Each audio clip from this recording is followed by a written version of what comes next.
Kailangan lang po ay diligan sila araw-araw. Ganyan ang ginagawa ko kahit na ito gustong-gusto nila ang gustong-gusto nila yung tubig.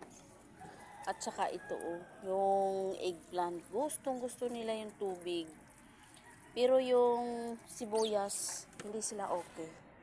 Hindi sila okay na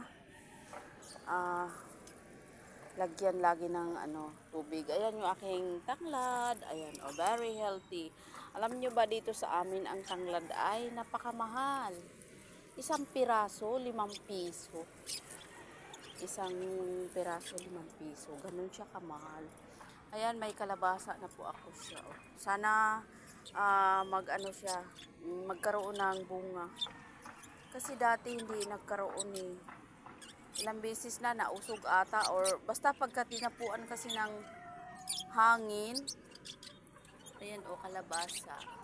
Pag tinapuan ng hangin, siya na yung kanyang bunga. Ayan.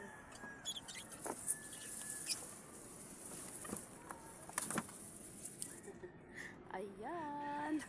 May kalabasa na po tayo. Sana magkaroon ng bunga. Ito po, tatanggalin ko po ito kasi lulutuin ko, lalagyan ko ng bagoong. Ayan. Thank you for watching.